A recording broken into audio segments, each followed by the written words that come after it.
ઘણું બધું મિરેકલ ને બધું થતું હોય છે, સ્મોલ વન્ડર ને એવું બધું.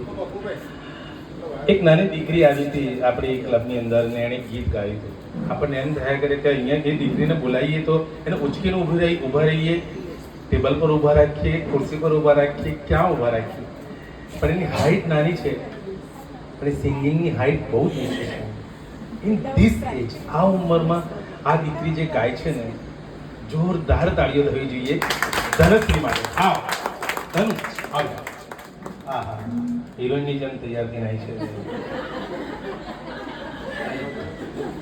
આ નહીં દેખાય છે તમને? નહીં દેખાતી હોય.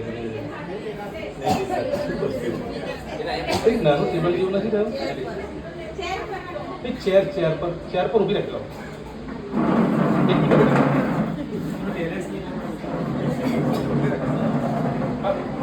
બધા જોઈ શકે ને, અવાજ સંભળાવવાનો છે, પણ એ જે રીતે ગાય છે ને, મેં એના પણ આ લોકો નથી.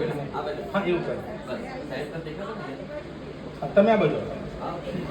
અને રમેશભાઈને એની સાથે ગાવાનું તક મળી છે, એટલે મને ઈચ્છા આવે છે.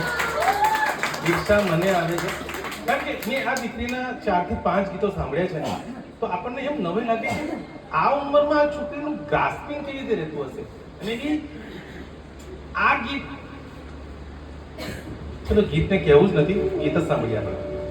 ઘણી વખત આપણે કહીએ ને કે આજનું જનરેશન એટલે ઇંગ્લિશ જનરેશન કહેવાય, જેને હિન્દી, ગુજરાતી બહુ ઓછું જરૂર પડતું જ બોલતા હોય છે, જરૂર પડતું સમજતા હોય છે. એમાં આપણને જ્યારે આવું કોઈક બાળક સામે મળે, જે અત્યારે મને એમ લાગે છે આ હિન્દી આખું એને પોતે બાય હાર્ટ જ કરી લીધું હશે, એને કોઈ વાંચવાની કે કોઈ સમજવાની કોઈ જરૂરત નથી, આખું ગીત અંતરમાં એને ઉતારી લીધું હશે. સાંભળીએ આપણે આ નાની કલાકાર સાથે. મેં નરેશભાઈને એક રિક્વેસ્ટ કરી, મેં કીધું યાર આ કલાકાર સાથે મને ગાવા જશે, એટલે તરત એક્સેપ્ટ કર્યું. અને I hope you are okay with that. આ ઓકે છે મારી સાથે ગાવા માટે. ये रातें ये मौसम नदी का किनारा.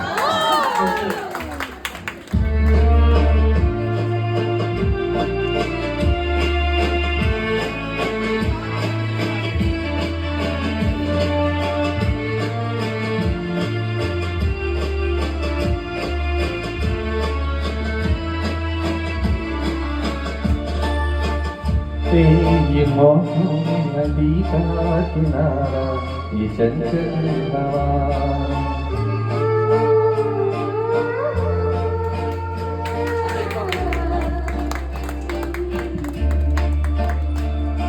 ये रातें ये मौसम नदी का किनारा, ये चंचल हवा,